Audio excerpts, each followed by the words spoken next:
Halo semuanya, pada video kali ini kami dari kelompok 5 pengembangan media presentasi akan menjelaskan mengenai tahap perencanaan dalam mengembangkan media presentasi yang efektif. Selamat belajar! Sebelum masuk ke pembahasan, ada beberapa tujuan pembelajaran pada video ini. Yang pertama, mahasiswa mampu menjelaskan pengaruh audiens dalam merencanakan presentasi.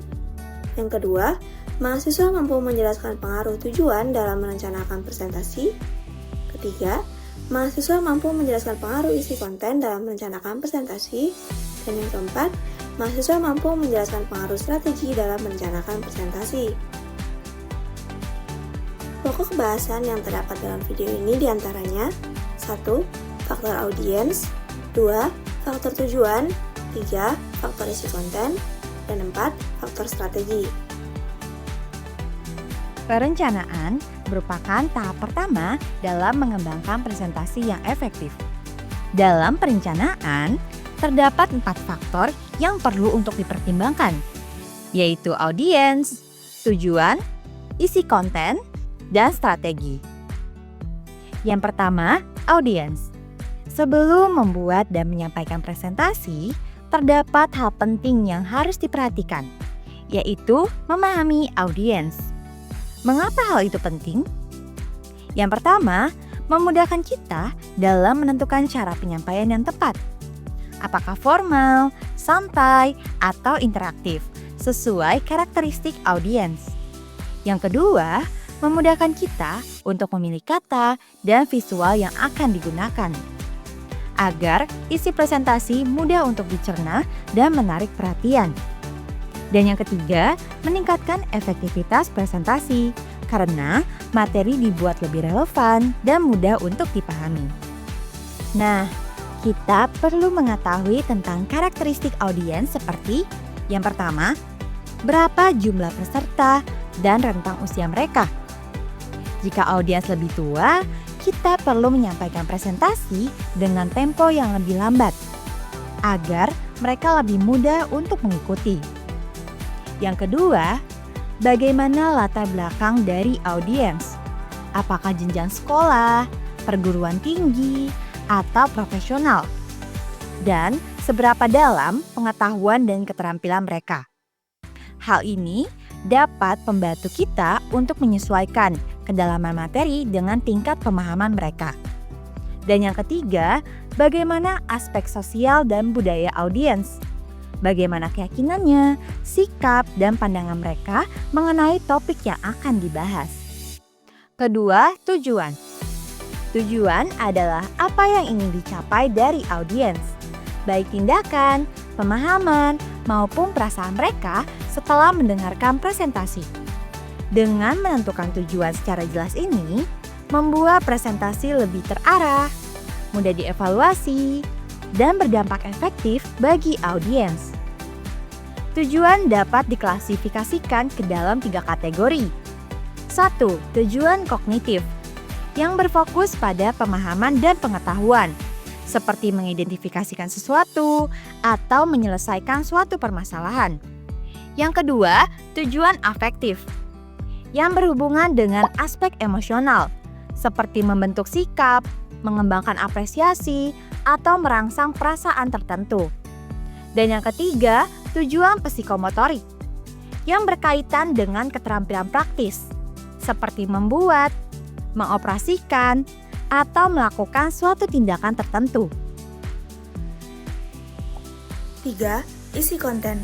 Konten presentasi harus disusun secara strategis agar sesuai dengan tujuan yang telah ditetapkan, serta mempertimbangkan tingkat pengetahuan audiens tentang topik yang akan dibahas. Struktur penyampaian dapat disesuaikan dengan 1. Karakteristik audiens, di mana ini merujuk pada latar belakang peserta didik seperti usia, tingkat pendidikan, profesi, serta pengalaman yang berkaitan dengan topik. Informasi ini penting untuk menyesuaikan pendekatan penyampaian materi. Lalu yang kedua, ada gaya pembicara. Gaya komunikasi yang digunakan oleh narasumber dapat berupa formal, semi-formal, atau interaktif, disesuaikan dengan karakteristik audiens dan konteks dari kegiatannya. Lalu yang ketiga, ada kompleksitas materi. Tingkat kedalaman dan kesulitan materi yang disampaikan harus disesuaikan dengan kapasitas pemahaman audiens agar penyampaian efektif dan mudah untuk dipahami. 4. Strategi.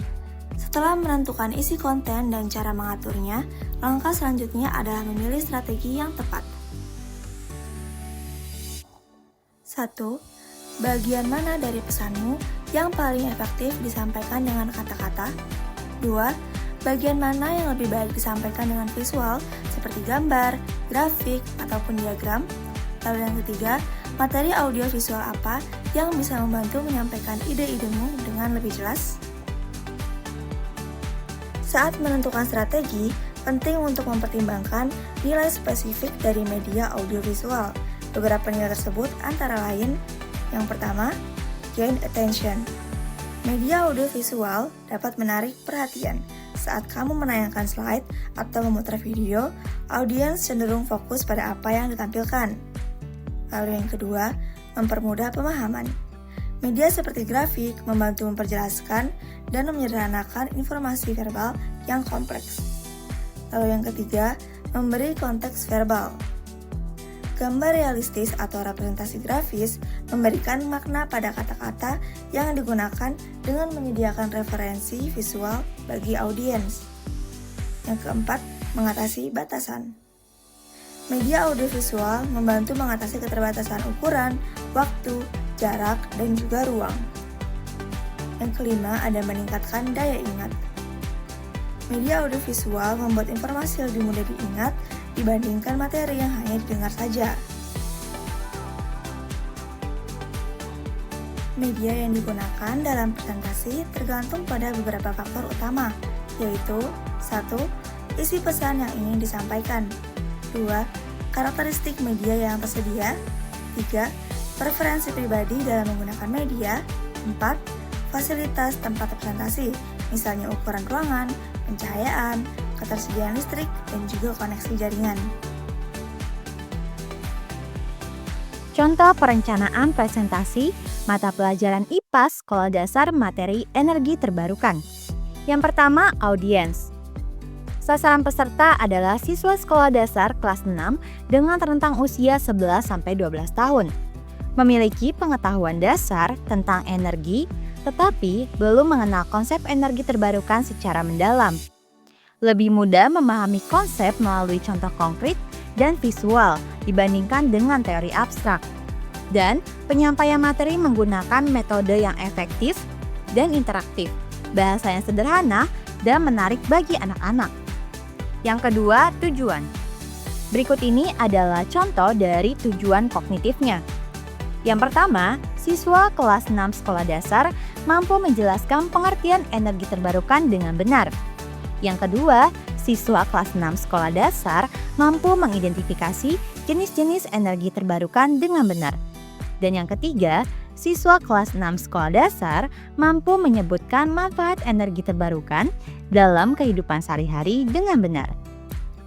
Selanjutnya, isi konten. Pada bagian pendahuluan dapat diberikan bumper, judul materi, lalu ajukan pertanyaan pemantik. Lalu pada bagian isi, bisa diberikan dengan pengertian energi terbarukan, jenis-jenis energi terbarukan, dan manfaat energi terbarukan. Lalu pada bagian penutup bisa diberikan seperti kesimpulan, kuis singkat, dan biodata dari pengembang. Pada bagian pendahuluan, bumper video, contohnya seperti ada narasi, "Halo teman-teman, yuk kita belajar bersama tentang energi terbarukan." Lalu pada judul materi, contohnya seperti menampilkan judul, "Energi Terbarukan." Di layar, tidak ada narasi, hanya musik latar saja. Lalu, ajukan pertanyaan pemantik, contohnya seperti, "Kalian pernah dengar belum? Energi terbarukan itu apa ya?" Lalu, pada bagian isi, materi pengertian energi terbarukan bisa dengan memunculkan animasi matahari, angin, dan air bergerak dengan narasi seperti, "Energi terbarukan adalah energi yang berasal dari alam dan tidak akan pernah habis." Selanjutnya, pada materi jenis-jenis energi terbarukan, dapat menggunakan perbandingan 2 atau lebih gambar. dengan contoh narasi seperti beda sama bensin atau batu bara yang bisa habis, energi terbarukan bisa digunakan terus-menerus loh.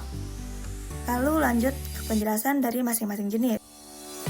Selanjutnya pada materi yang ketiga, manfaat energi terbarukan bisa dengan memunculkan animasi atau gambaran dari manfaat energi terbarukan dengan awalan seperti, nah, apa saja manfaat energi terbarukan ya? Lalu pada bagian penutup, yang pertama bisa memberikan kesimpulan, bisa dengan memunculkan teks kesimpulannya atau dengan visualisasi.